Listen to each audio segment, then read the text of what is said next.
allons donner la parole à Aurélien Barraud pour le même exercice.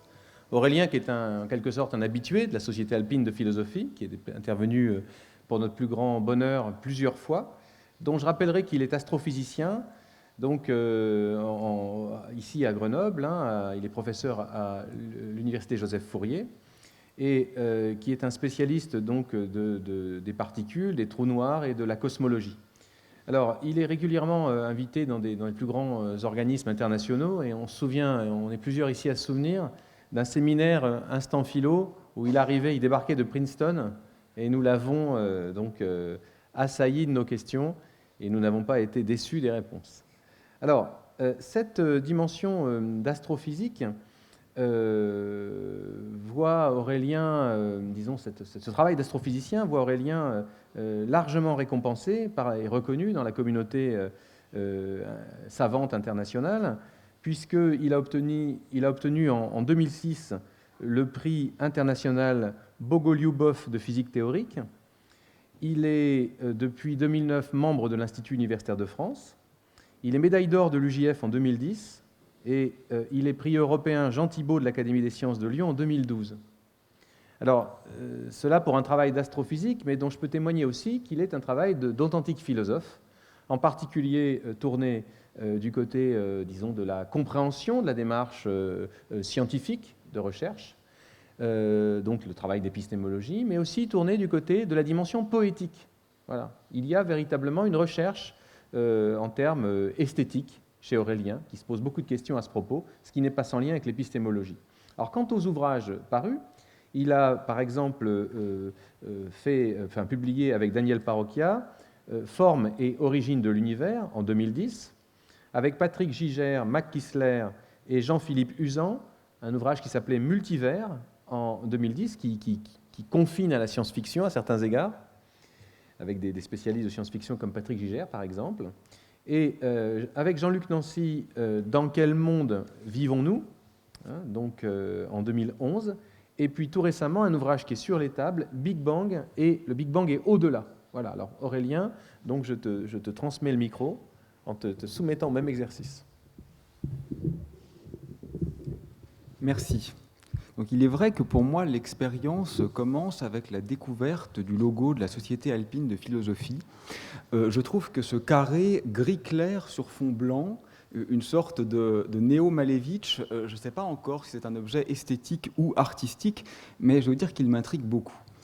Alors je suis très étonné et très déçu plutôt de n'avoir pas pu participer aux précédentes interventions de ces journées qui étaient extrêmement importantes. Je crois en particulier que la question de l'animalité, qui a eu, je crois, un rôle central dans vos débats, est quelque chose d'essentiel. Et je crois que l'idée suivant laquelle les animaux sont bien sûr les sujets de leur plaisir, ce que montre autant l'éthologie que la physiologie, fera son chemin. D'autant que ces plaisirs ont évidemment un sens, puisqu'il est maintenant acquis que les animaux ont une conscience. Néanmoins, ce dont je vais vous parler maintenant, ce n'est pas exactement ce problème-là. Et je dois dire qu'il y a quelques jours ou semaines, j'ai été invité à une rencontre dans le cadre d'un espace muséal contemporain. Et l'organisatrice m'a présenté comme physicien deleuzien.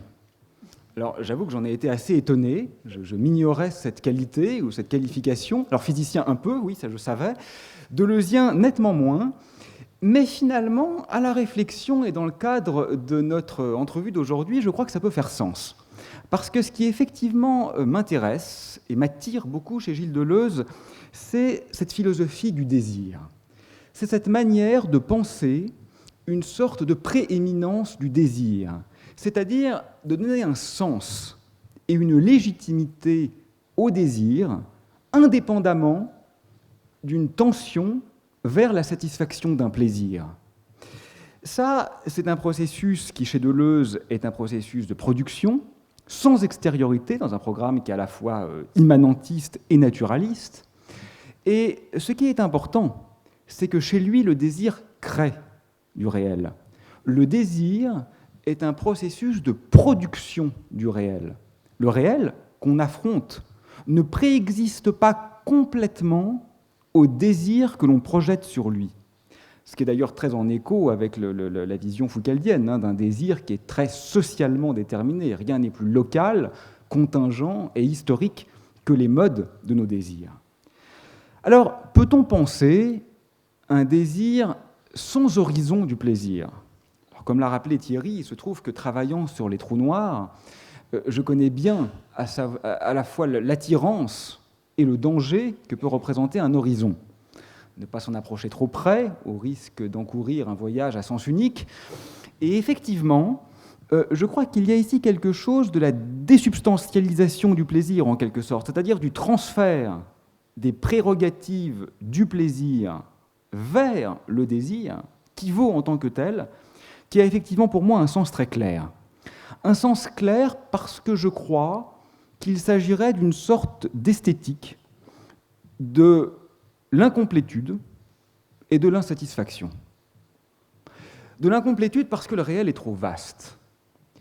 En ce qui me concerne, je ne parviens pas à penser ou à être véritablement ébranlé par les grands systèmes qui réorganisent l'ensemble du réel. On doit lire, s'émerveiller de Leibniz ou de Kant, mais qui peut vraiment redessiner son réel au sein de ces catégories ? Moi, je suis beaucoup plus sensible aux points de détail, aux toutes petites choses, aux infinitésimaux dont les conséquences se propagent. Il se trouve que je relisais il y a quelques jours Violence et métaphysique, qui est pour moi un des plus beaux textes de la philosophie du XXe siècle. Et en quelques pages, Jacques Derrida s'intéresse à quelque chose d'assez insignifiant, la problématique de la lumière. Mais à partir de la lumière, il interroge la métaphysique, l'aveuglement métaphysique. Il interroge cette espèce d'obscurcissement, finalement, que porte en elle-même la lumière. Derrida interroge Lévinas, Lévinas interroge Heidegger, Heidegger interroge Husserl, Husserl interroge Hegel. Et à partir de cette toute petite chose, je crois que c'est effectivement l'ensemble du réel qui se met à vaciller. Alors, incomplétude, disais-je, mais aussi peut-être incohérence, ou au moins insatisfaction, parce qu'aucune proposition ne permet de faire face à toutes les contradictions, à toutes les apories, à tous les paradoxes qu'elle engendre. Pour le dire plus simplement, parce qu'aucune théorie n'est parfaite, parce qu'aucune ne fonctionne vraiment. Et je crois que c'est ça qui définit à la fois le plaisir et même le cœur de la pensée scientifique. Une posture parfaitement comprise, y compris dans ses limites, c'est-à-dire une pensée ossifiée, presque pétrifiée, n'intéresse finalement déjà plus personne. Ce qu'on sait déjà mérite à peine d'être enseigné ou d'être appris. Alors pourriez-vous m'objecter, mais demeure le plaisir orgastique de la découverte. Eureka ! Très franchement, je n'y crois pas vraiment. D'abord parce que je ne l'ai jamais ressenti, peut-être parce que mes travaux de recherche ne m'ont pas permis de parvenir à des découvertes suffisamment intenses, mais je dois confesser ne l'avoir même jamais observé chez aucun collègue. Je n'y crois pas tout à fait. Regardez l'exemple du fameux boson de Higgs, découvert il y a quelques mois auprès du grand collisionneur LHC, au CERN, à Genève, et qui a valu, il y a quelques jours, le prix Nobel de physique à Peter Higgs et Engler. Bon, c'est remarquable. Une prédiction théorique faite il y a plusieurs décennies, vérifiée expérimentalement, qui permet de comprendre, non pas la masse, comme on nous le dit usuellement, mais qui permet de comprendre comment la diversité du réel peut être réhabilitée en dépit de cette tension ou intention conceptuelle vers l'unité qui guide le physicien des particules. Tout cela est merveilleux, mais finalement ne fait que confirmer ce qu'on savait déjà. Tous les bons ouvrages de physique des particules enseignent le mécanisme de Higgs depuis plusieurs décennies, bien avant cette découverte et bien avant ces prix Nobel. Y a-t-il véritablement ici eu expérience paroxystique d'un plaisir scientifique ? Je ne crois pas. Finalement, c'est presque ennuyeux. À mots couverts, ce que tous les physiciens espéraient, c'était qu'on ne le trouve pas, ce boson de Higgs, et que là s'ouvrent véritablement de nouvelles possibilités. Mais prenons un contre-exemple. Penser à l'univers noir, j'entends par là le fait que l'essentiel de la masse de l'univers est invisible. L'ensemble des étoiles ne représente qu'environ 1/200, 0,5% de la masse totale de l'univers. Voilà qui fait réfléchir. Mais il y a pire. La matière noire, parce qu'invisible, composée des particules usuelles, représente quant à elle 5% de la masse de l'univers, donc 10 fois plus. Mais il y a pire. Il existe de la matière noire qui n'est pas même composée des particules connues, donc défi à l'astrophysique et défi à la physique des particules. Mais elle ne représente que 30%. Il y a donc encore pire. Il existe un contenu énergétique qui représente l'essentiel de l'univers et qui vraisemblablement n'est pas même composé de particules. Voilà pour moi un exemple de quasi-éjaculation intellectuelle. Là, il se passe vraiment quelque chose que je trouve absolument fascinant. Pourquoi ? Parce que l'horizon des possibles est repoussé, parce que s'ouvre un abîme devant nous, parce que je crois qu'on se place dans ce que j'appellerais une découverte. C'est une découverte, parce qu'on sait que cette matière existe. Mais c'est une découverte irrésolue, c'est une découverte en tension, c'est une découverte qui demeure dans l'incoatif de sa résolution. Alors, il s'agit finalement de recréer du désir. Mais ce qui a changé, ce sont les contraintes. Et ça, c'est absolument fondamental, parce que je crois que la pensée se déploie toujours sous contrainte. Ce que m'expliquait un chorégraphe récemment. Dites à un danseur « danse ». Il ne se passe rien. Demandez-lui de danser en suivant des symétries miroirs très complexes et un lot de contraintes extrêmement élaborées. À ce moment-là, les corps se mettront en mouvement. Il s'agit ici non pas de se libérer absolument du carcan, mais plutôt d'inventer de nouvelles contraintes. Alors j'en viens à me demander ce que serait une approche ou une vision sadienne appliquée non pas au sexe, mais à la science, ou au plaisir intellectuel d'ailleurs peut-être plus généralement. Alors je lis juste une phrase de la philosophie dans le boudoir. Ah, renoncer aux vertus, Eugénie, est-il un seul des sacrifices qu'on puisse faire à ces fausses divinités qui vaillent 1 minute des plaisirs que l'on goûte en les outrageant ? Je crois que le divin marquis n'a pas tort, mais pour qu'il y ait plaisir à l'outrage, encore faut-il qu'il y ait des règles à transgresser. Et c'est très exactement ce dont il est question ici, ce que d'ailleurs Barthes a très bien analysé en pensant Loyola, Fourier et Sade, et en montrant qu'il s'agit de rien de moins que de la définition de l'identité. Et ces règles, c'est très exactement ce que nous fournit la posture scientifique, mais dans un processus de subversion ininterrompue, dans la conscience de la fragilité et de la chute, qu'on pourrait presque dire toujours déjà à venir.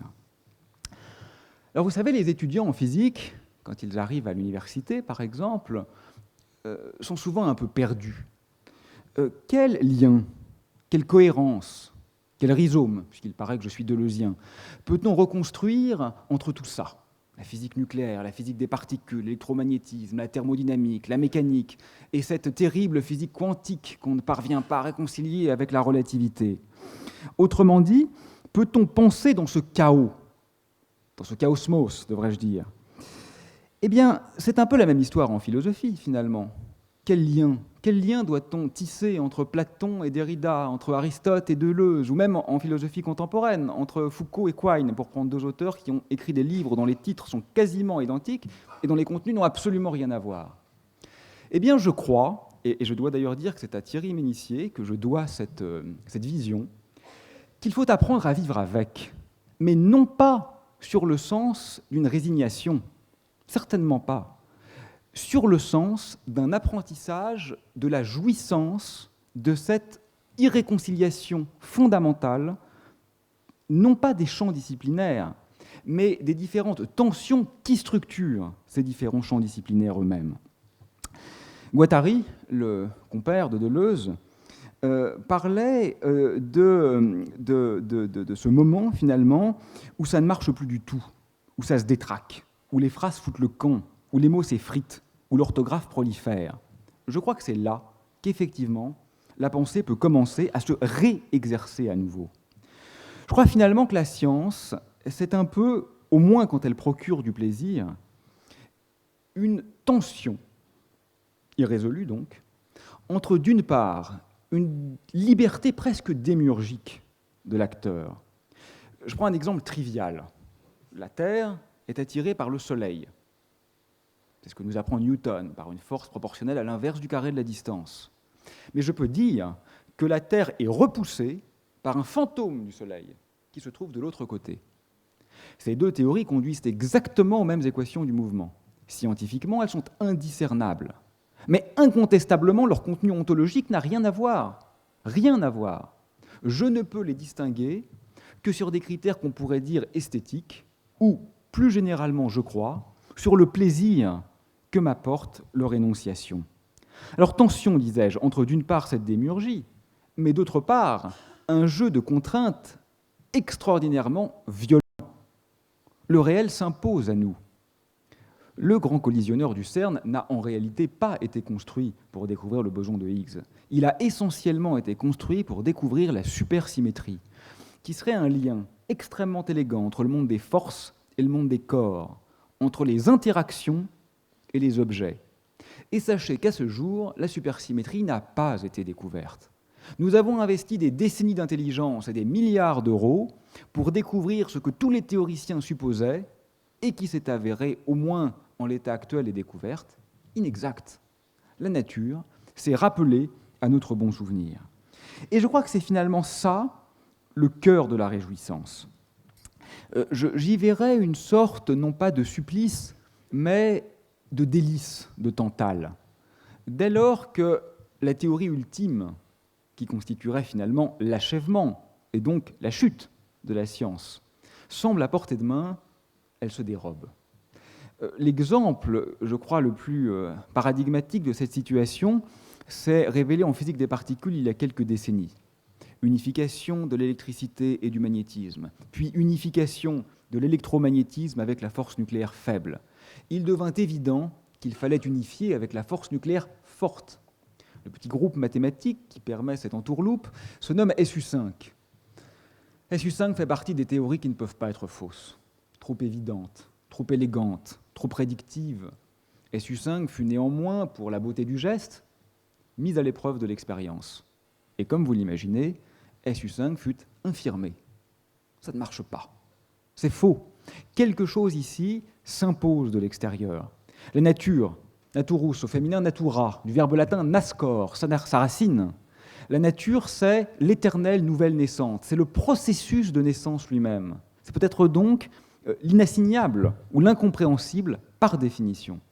Et c'est cette part d'ombre, donc de désir, parce que d'incomplétude, qui, je crois, est finalement à l'origine de nos plaisirs les plus fondamentaux. Comme le rappelait Thierry, je me suis un peu intéressé il y a quelque temps à la question des univers multiples. Question vertigineuse. Existe-t-il plusieurs univers? Si oui, en quel sens? Autrement dit, notre monde s'effondrerait-il de son piédestal?